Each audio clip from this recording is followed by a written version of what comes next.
Should know now why is he doing that now? So the southern tour begins. The victory tour of Purna Pragya marched towards south. There were different countries all along the route. Various disputants were met to cross countries and to win disputants with the style of his tour. In general, it was his daily routine. His nature was to be on the move forever. That is the nature of sannyasi. He should always be on the move. He was indeed an incarnation of Sadagati, that is the wind, and so there was no restriction of hindrance for his tour. So he used to tour, and there he used to meet various disputants, and in this way he used to have debate with them and conquer them.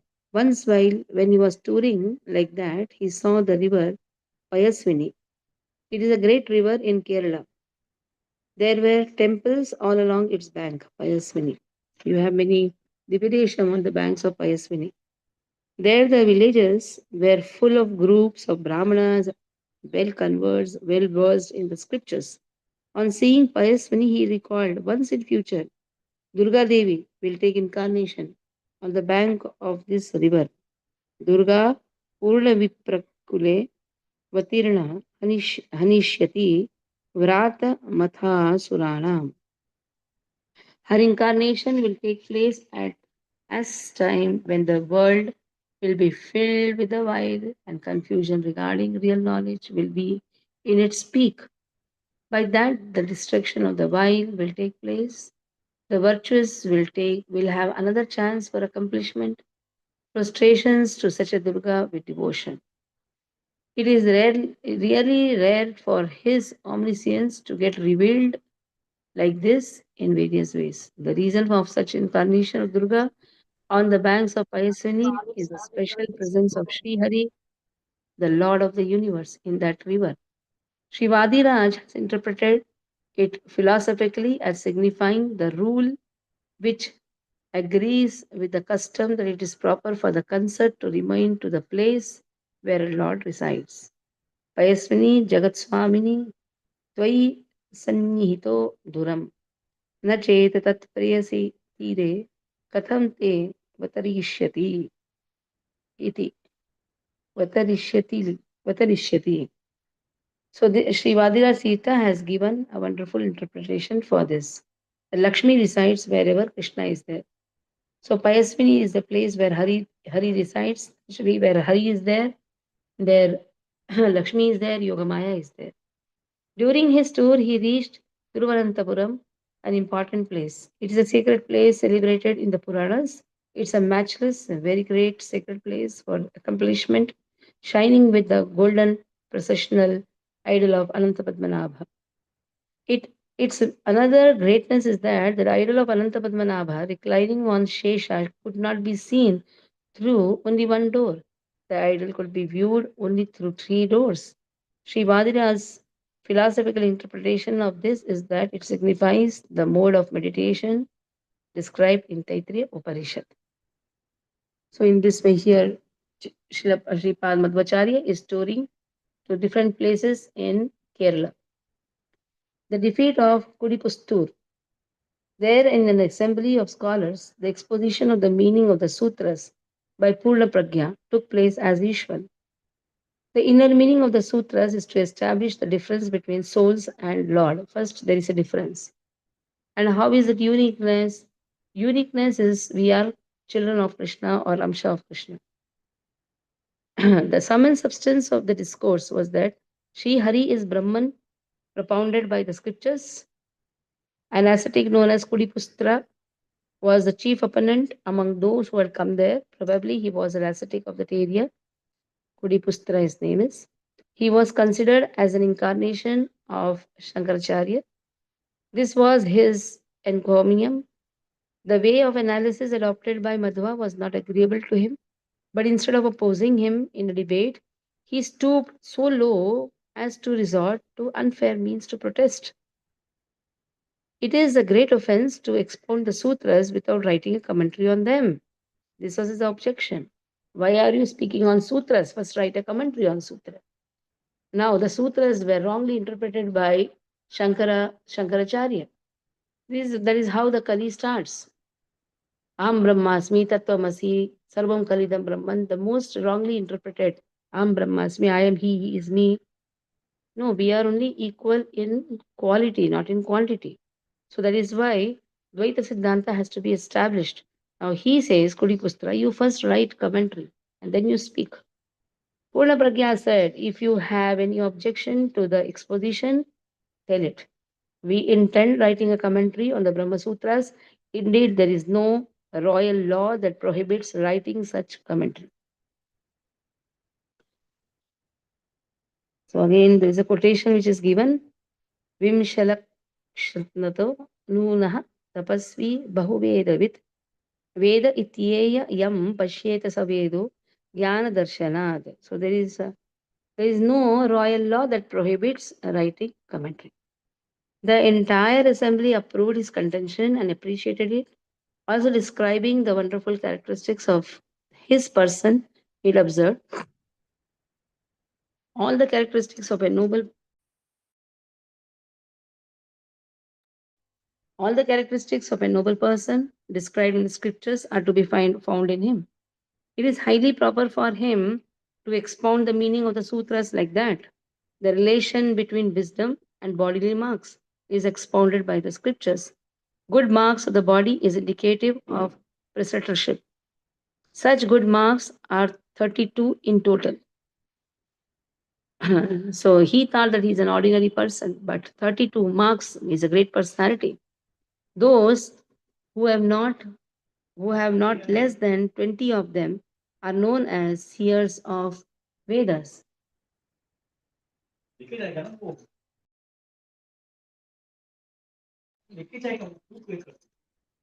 More marks than this are indicative of divinity.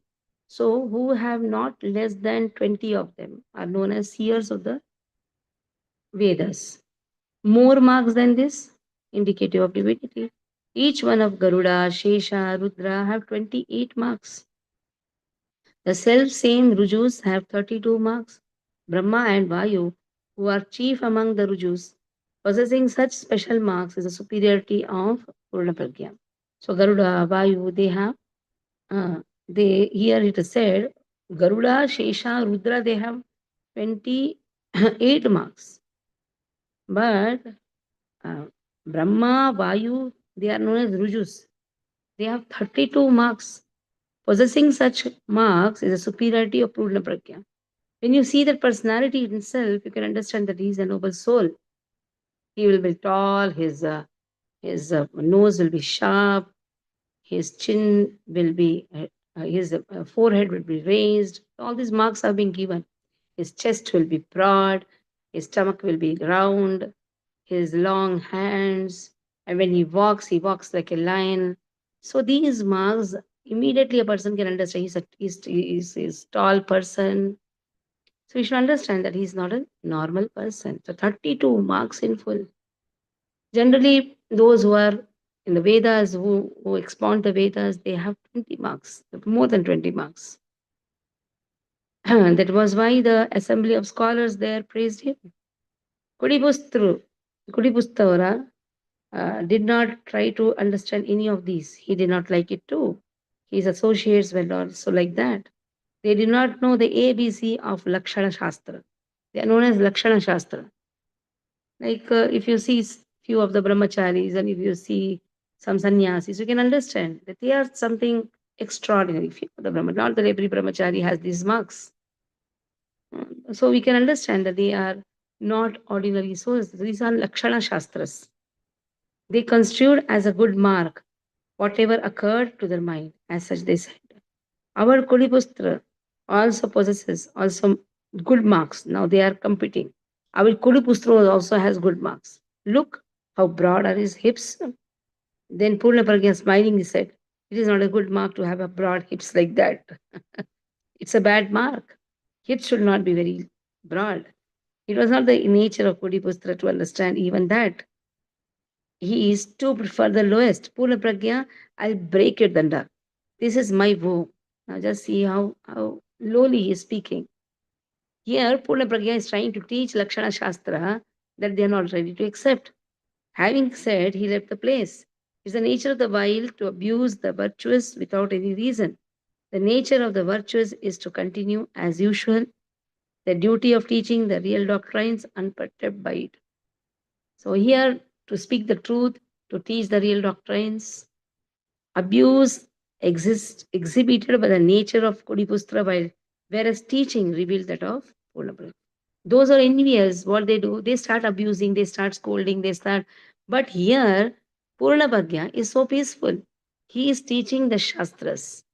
And a person who has a wild nature, what he does, he shouts. So here, Kudipustra is just shouting, but Purnapragya is teaching. Kanyakumari was the next sacred place visited by Purnapragya. It's a sacred place near Totagiri. Its local name is Nagnagari, Nanguneri, which is counted among the 8 Swayamvyakta Kshetras. Nanguneri is also one of the Swayamvyakta Kshetra. The confluence of three seas is a distinction. Many think that there Parvati herself is Kanyakumari. As described by Shri Vadiraj, Kanyakumari is the self same Mahalakshmi. Details of God Balaram's visit to this place during his pilgrimage are in the Bhagavata Purana. Arjuna, during his 1 year pilgrimage that ended with the marriage of Subhadra, had visited this place. It is said that when he was bathing here, 5 crocodiles that were living there caught hold of his leg. Then, as Arjuna forcibly withdrew his leg, they were drawn to the shore and reached heaven, it is so said. They were all 5 Apsara maidens, Varga and the others. They were born as those crocodiles by the curse of Brahmana and were rescued. Such is the power of the touch of the virtuous. The Pandavas too had visited this place during their exile. That is, as Sri Madhva also he visited this place which he had visited as Bhima. It is believed that a bath in Kanya Tirtha, there is a means to all fortunes like wealth, health, liberation, and the like. As if to make it As if to make known this, he bathed in those sacred waters also. By that, the sanctity of that sacred place included, sacred water included. Like in Jagannath Puri, Haridas Thakur is given bath. That is why it is known as Mahatirtha. Here, Madhvacharya took bath. Even when he is a Bhima, Pandavas have taken bath, Arjuna has taken bath. So this Tirtha, Kanya Tirtha, is very important Tirtha where one should take bath. 3 confluence of the seas are there. Now, Ramaduta in Rameshwaram. Let us see. Ramaduta in Rameshwaram. Who is Ramaduta? Hanuman. So now he has come to Rameshwaram. Same Bhima, same Hanuman, same Hanuman, same Bhima, same Madhva. The time of Chaturmas was approaching. Purna Pragya continued his victory tour and reached Rameshwaram. Now see, where is Kanyakumari? Where is I'm Rameshwaram? booking on 22nd December. You're available, no? You are available on 22nd December. Who is speaking this? Padma Priya Vinod Kumar. If you want to attend the class, you attend the class. No talking anything else. Okay. Gautam, make me co-host na. See, while attending the class na, be very sincere or not necessary to attend the class if we are not eager to hear. It is just a half-an-hour class. Be sincere in hearing. If you're doing some other work, better is you don't join the class. If you are eager to hear, you join the class. Because these are the pastimes which are rarely discussed even in the usual classes also. And hearing about Madhvacharya, it is auspicious for us also because even we have wild tendencies. We have the tendency to be envious, we have the tendency to fight, to argue, isn't it? We have all these tendencies. So, better is we have a wonderful nature, and for that we need Shripad Madhvacharya's Anugraha. So, for that we need sincere devotees to hear. Ramaduta in Rameshwaram. The time of Chaturmas was approaching. Purna Pragya continued his victory tour and reached Rameshwaram. It is one of the distinguished sacred places of Bharatakhanda. It's a marvelous sacred place, dear, dear to Vaishnavas due to Rama and dear to Shaivites due to Shiva. In the view of Shaivites, it is a place where Sri Ram installed a Shivalinga and worshipped it to make atonement for the sin of Brahmahatya, the slaying of a Brahmana, accrued due to the slaying of Ravana. The origin of their misapprehension is due to their not knowing correctly either the Ramayana or the Puranas. The installation of the Shivalinga in Rameshwaram was not after the slaying of Ramayana. It took place earlier when it was comprising. One is campaigning with the monkey army and was reclining on holy grass on the seashore at a place called Darbhashayana. Tirupullani, that is a place Tirupullani. Generally, people go to Rameshwaram, but they don't visit this Tirupullani. That is the place where Darbhashayanam is there. A reference to this is made in the Valmiki Ramayana itself. Atra Puvam Mahadeva Prasada Pakaro Prasada Makaro Vibhu Etattu Drishyate Tirtham Tirthams Garasya Mahatmanah. There not only Shiva, but in a nearby Navagrahas too were installed and they were popularly known as Navapashana. The reason for Sri Rama to install like that was due Shiva being the governor of the mind and deity presiding over the principle of the mind. The rationale behind this is to make known that the worship of Shiva, according to gradation, is compulsory for all gods lower than Shiva. An additional reason was the boon granted to Shiva to delude the demons. Moreover, Ravana was not a Brahman at all. Though he was the son of the sage Vishrava, his mother was a Rakshasi known as Kekasi.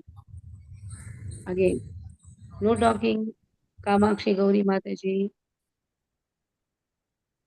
No one will be talking when the class is going on. It is distracting the attention. Now, though he was a son of Vishravas, those people call him a Brahmana, but his mother is a Rakshasi, and mother's nature, the son gets, father's nature, the daughter gets. This is as per the rule. As per the rules of the scriptures, son imbibes the quality of his father and his caste that of his mother. So naturally, caste means the nature. The quality is there. Father's quality is also there. But caste matra je hai pitru guna. So see, matra jati hi pitru guna hai. Matra jati hi. So he is born in mother's side only. Matra jati hi. So generally, sometimes we think, oh, the child will be born in a low caste. If mother is a high caste, then mother's jati hi is counted. And jati hi is according to guna karma vibhagasha. So naturally, Chaturvarnam Maya Srishtam Guna Karma Vibhagasha. So Jati is based on Guna Karma. So mother's nature is got by the son. So Ravana was a Rakshasa, not a Brahmana, because his mother Jati is a Rakshasi. And child is the son gets that Jati. Then how could his slaying be a Brahmana Hatya? Moreover, he was one of the vilest the world had ever seen. With his slaying, the world benefited. It is popular in the Puranas that Brahmatya gets destroyed by mere look at the Rama Setu, the bridge built by Sri Rama across the sea. Just by seeing that Setu, Rama Setu, Brahmatya is removed. So, where is the question of Rama getting the Brahmatya dosha? So, which was in a way a cause for his slaying. So, how can there be Brahmatya for the one who slew Ravana? Sri Rama is the Parabrahman who destroys Brahma and all other gods during deluge. That is, his name is Taraka Mantra, is the instruction of Shiva. Taraka Mantra is also there, which is the instruction of Shiva. Shri Rama Rama Rameti. Rame Rame Manorame Sahasranama Dattulyam Ramanama Varanane. This is known as Taraka Mantra. Whoever chants Ram Nam, his all sins will be automatically removed. A saying of the Dharma Shastra is that Atatai deserves to be slain even if he is a Brahmana. As we have studied in Bhagavad Gita also, if as an Atatai, he has to be killed even if he is a Brahmana. That is, even in this spirit, the slaying of Ravana is not sinful.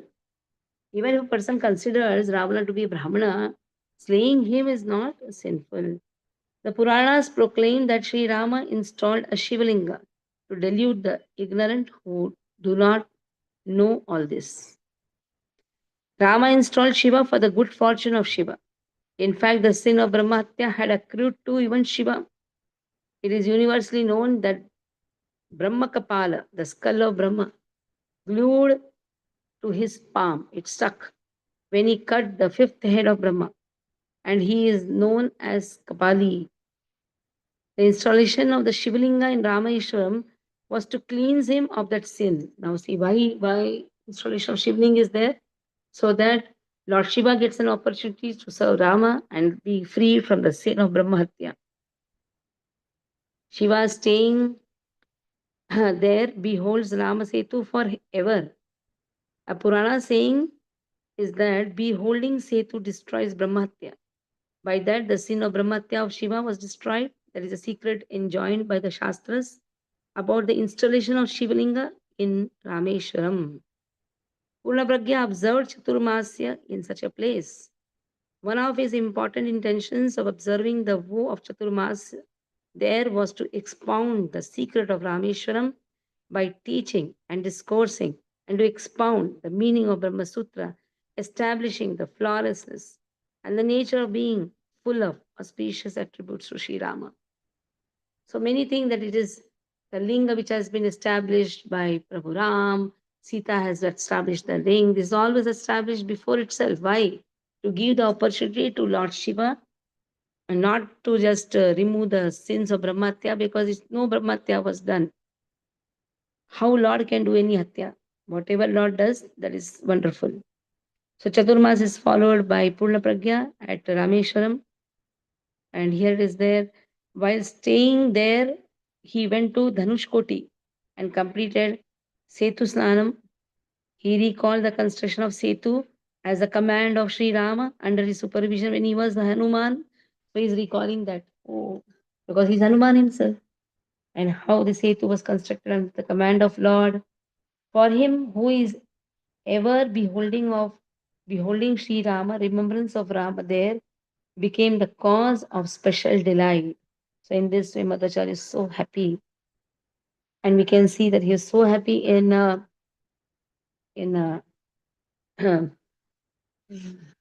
that is in Kanyakumari, where Bhima has come. He is very happy in Rameshwaram because he is remembering his past time as Hanuman. So, meeting of scholars was held every day during Chaturmas. The scholars who participated in them were adepts to many shastras. They were experts in polemics as well. They were in very large numbers too. As usual, Purna Pragya was crowded with victory in each meeting. Whosoever be the disputants, whatever be the scriptural topic, the garland of victory was always around his neck. All erudite scholars were convinced that he is Purna Pragya. Dashapramati, that means he knows everything. Purna Pragya, who is complete in his knowledge. So tomorrow we'll see Kudi Pustura worsted again. There was again a debate with Kudi Pustura. So that we'll do tomorrow. So from today, Bhishma Panchak starts. And if you have missed Deepdan, I do Deepdan in Jagannath Devasthanam. Today is Jagannath Devasthanam. Please come. Today's Deepdan is sponsored by Bhuvan Shri Mataji. Tomorrow also there will be Deepdan in from today onwards. Every day it's anyhow happening. But tomorrow today onwards there will be all wonderful Kirtan Bhajan which will be going on. And then we have 15th Tulasi Vivah is the most important Vivah which everybody should participate in it. And if you want to be the host of it, you can contribute for the same. It is said after the Tulasi Viva, the Viva of the Manushya start. And to get blessings for the Viva, the father, mother, they participate in the Tulasi Viva. This is a custom actually. The daughter's marriage or the son's marriage is done only after Tulasi Mata's Viva is done. So whoever's child is pending or the daughter is pending or son is pending to be married, you can take part in this Viva. Hare Krishna. Anchakalpatarubhya Shakpa Sindhubhya Vichapatitanam Pavani Vishnavi